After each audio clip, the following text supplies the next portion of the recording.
Hello artists! We're going to be working on our clay unit this year that is going to be using a technique called coils or snakes of clay or ropes of clay.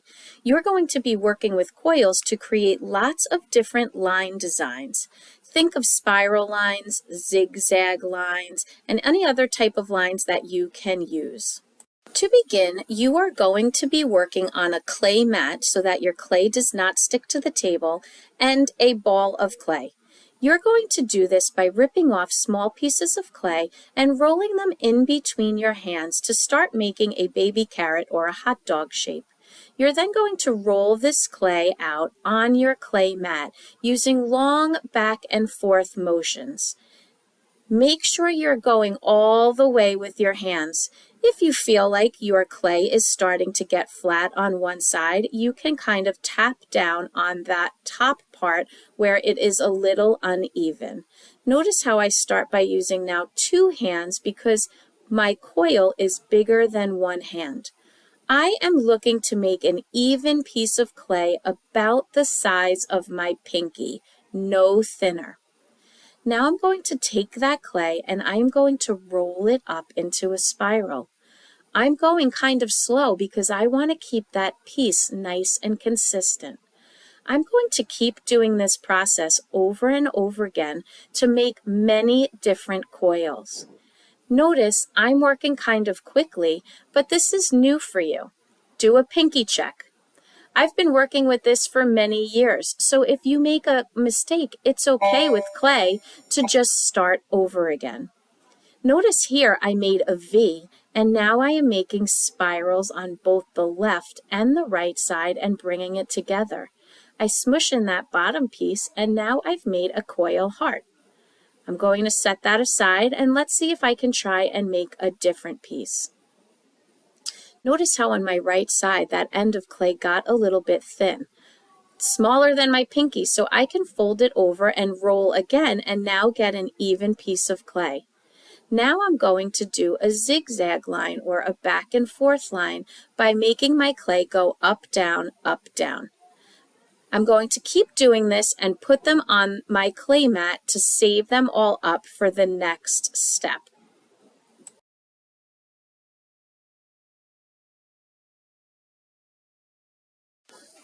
What other kind of lines can you think of? I'm going to curl in from the left side, going along the top and stopping halfway. Now I'm going to curl in from the right side, going on the bottom, and I've kind of made an S coil. Once you have collected a good amount of coil pieces, you're going to now start placing them on the heart template. This template is a guide to help you keep the shape and know the area you want to stay inside of. Notice how I'm just kind of playing around. I'm putting some down, I'm twisting them, I'm turning them.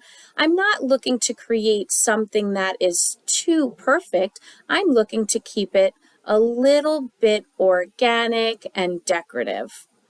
I'm placing my clay pieces down in no particular order and looking in to fill in that white spot. If I notice a piece is too big, I can simply use my fingers to cut it in half. Any extra pieces I have, I can start filling in or making little extra pieces for all of those white areas.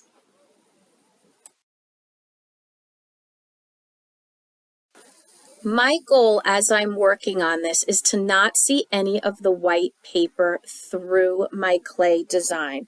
So if I need to add a few more smaller pieces, I can quickly roll those out by ripping off another chunk of clay.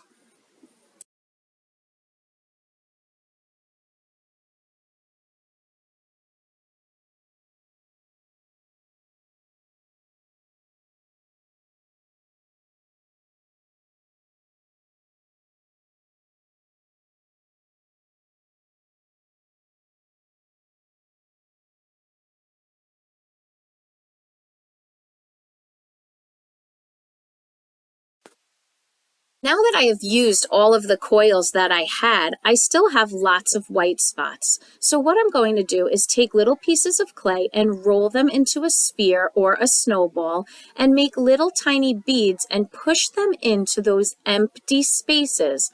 They kind of look like little pebbles or little coins. Don't worry about how this changes your design because you are going to be in for a surprise when this is all finished. If you think you could add small coils, go ahead and keep going back and forth with this process. But at the end, you cannot see any of the paper left. Otherwise, you'll end up having a hole in your design.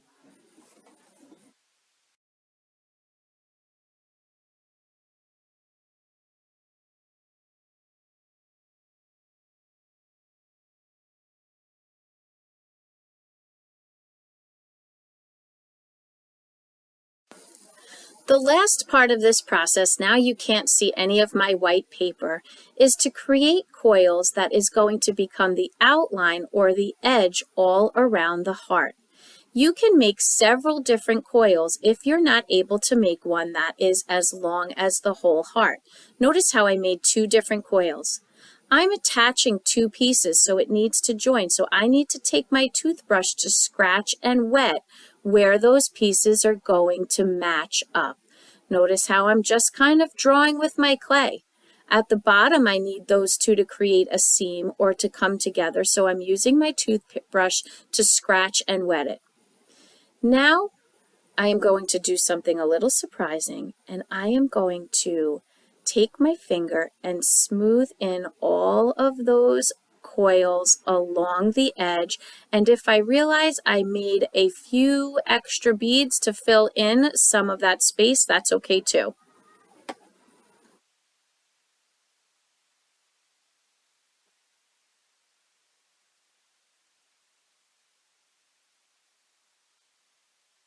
Okay, I think I've almost got it. I don't see any more white space yet.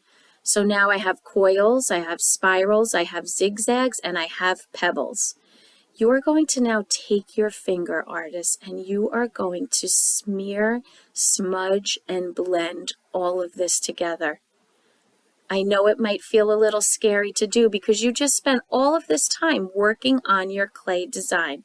But don't worry, you'll have a surprise in store for you.